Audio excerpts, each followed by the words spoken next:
Guys, हम सब जानते हैं कि इस दुनिया का सबसे ऊंचा पर्वत माउंट एवरेस्ट है, जो कि नेपाल में स्थित है और इसकी हाइट कुछ 8,848 मीटर है। और आज तक कुल 4,000 से भी ज्यादा लोग माउंट एवरेस्ट पर सफलतापूर्वक चढ़ाई कर चुके हैं। लेकिन जब बात आती है माउंट कैलाश की, तो हमें जानने को मिलता है कि सिर्फ 6,638 मीटर ही ऊंचा होने के बावजूद इस पर आज तक कोई इंसान नहीं चढ़ पाया है। गाइस, ऐसा नहीं है कि आज तक किसी ने ट्राई नहीं किया माउंट कैलाश पर चढ़ने का। बहुत से लोगों ने ट्राई किया है, but as we all know, no one could succeed.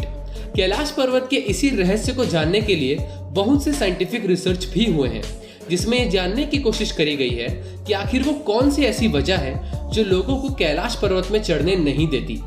वहीं कुछ धार्मिक कारण भी है जो हिंदू, बुद्धिस्ट और जैन लोगों में प्रचलित है कैलाश पर्वत को लेकर। तो आज की इस वीडियो में हम बात करेंगे कैलाश पर्वत के बारे में, इसके रहस्यों के बारे में और दुनिया के इकलौते ऐसे इंसान के बारे में जिन्होंने कैलाश पर्वत पर सफलतापूर्वक चढ़ाई करी थी और इसकी चोटी तक पहुंचे थे। So let's start.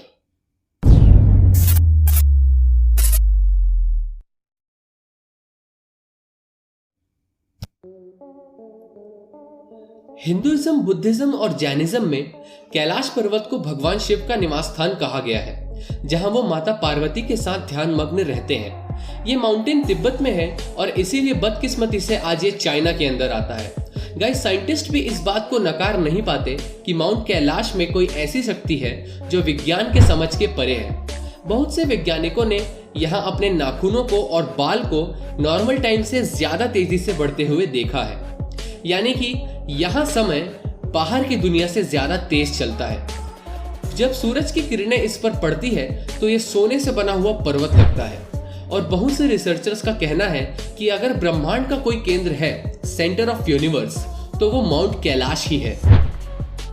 जब माउंट कैलाश में रिसर्च करने वाले साइंटिस्ट की टीम ने तिब्बत में रहने वाले साधुओं से इसके बारे में पूछा, तो उन्होंने कहा कि कैलाश पर्वत के चारों ओर एक स्ट्रेंज एनर्जी है, एक स्ट्रेंज ऑरा है, जिसका यहाँ रहने वाले तपस्वियों से टेलीपैथिक संपर्क है। गाइस, माउंट कैलाश 4 मुखी है, यानी एक कंपास की तरह ये भी 4 दिशाओं का सूचक है। और इससे जुड़ी हुई एक बात ये भी है कि यहाँ आते ही दुनिया का हर एक कंपास काम करना बंद कर देता है, क्योंकि कई सारे रिसर्चर्स का मानना है कि यही वो केंद्र है जहाँ चारों दिशाएं आकर मिलती है।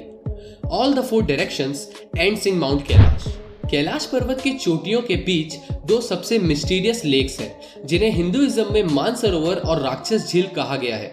प्राचीन हिंदू ग्रंथ और पुराणों के अनुसार दोनों ही झील देवताओं और राक्षसों की है।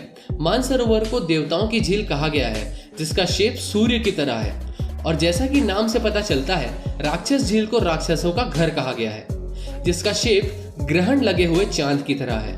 गाइस, ये दोनों ही लेक्स एक दूसरे के बहुत पास होने के बावजूद बिल्कुल ही भिन्न है, अलग है, क्योंकि जहां मानसरोवर में आपको दुनिया का सबसे निर्मल और शुद्ध पानी मिलेगा, वहीं राक्षस झील में आपको दुनिया का सबसे खारा पानी मिलेगा।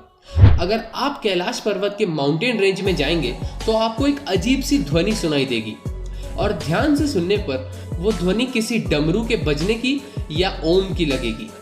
वैज्ञानिक कहते हैं कि हो सकता है कि ये आवाज बर्फ के पिघलने की हो, या फिर ये भी हो सकता है कि यहाँ प्रकाश और ध्वनि कुछ इस तरीके से मिलती हैं जिससे ओम साउंड प्रोड्यूस होता है।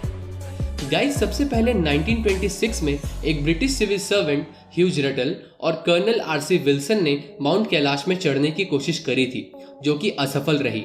और अपना एक्सपीरियंस शेयर करते हुए आरसी विल्सन ने लिखा है कि जैसे ही उन्हें ऊपर जाने का रास्ता मिला, वैसे ही अचानक बहुत जोर से बेमौसम बर्फ की आंधी आई और उन्हें वापस लौटना पड़ा। इसी तरह एक रशियन ट्रैकर सर्जी किस्टिको ने भी अपने कैलाश पर्वत चढ़ने के एक्सपीरियंस के दौरान कहा है कि जैसे जैसे वो ऊपर चढ़ रहे थे, उनका मन भारी होता जा रहा था और उनके मन में बड़े अजीब से विचार आ रहे थे। अंदर से एक आवाज आई कि ये पर्वत तुम्हारे लिए नहीं है, यहाँ से लौट जाओ, और वो तुरंत वापस आ गए। और जैसे जैसे वो नीचे आते गए, उनका मन भी शांत होता गया। बट गाइस, कलयुग में एक ऐसे इंसान भी हैं जिन्होंने सफलतापूर्वक कैलाश पर्वत पर चढ़ाई करी है। तिब्बत में रहने वाले लोगों का मानना है कि कैलाश पर्वत में सिर्फ सिद्ध और सच्चा इंसान ही चढ़ सकता है, और कलयुग में ऐसा इंसान मिलना तो नेक्स्ट टू इम्पॉसिबल है। बट अगर आप तिब्बत की हिस्ट्री पढ़ेंगे तो आपको जानने मिलेगा जेत्सन मिला रेपा के बारे में, जो कि तिब्बत के एक सिद्ध पुरुष थे और कलयुग के एक लौते ऐसे इंसान जो 11वीं सदी में यानी आज से 1000 साल पहले कैलाश पर्वत की चोटी तक पहुंच पाए थे। गाइस, सीधा सीधा और सरल भाषा में बात करें तो कैलाश पर्वत जाने वाले लोगों को बहुत अजीब सा अनुभव होता है। किसी का सिर भारी होने लगता है तो किसी का मन। और सबसे बड़ा जो साइंटिफिक कारण है वो है कि कैलाश पर्वत में रेडिएशन बहुत ज्यादा है। बहुत से मेरा मतलब है हद से ज्यादा। और भी बहुत से ऐसे कारण हैं जो कैलाश पर्वत को सबसे अलग और रहस्यमय बनाते हैं, बट उनके बारे में मैं अपनी आगे आने वाली वीडियो में बात करूंगा। तो आज के लिए बस इतना ही। I'll see you guys in my next video. Till then, bye bye.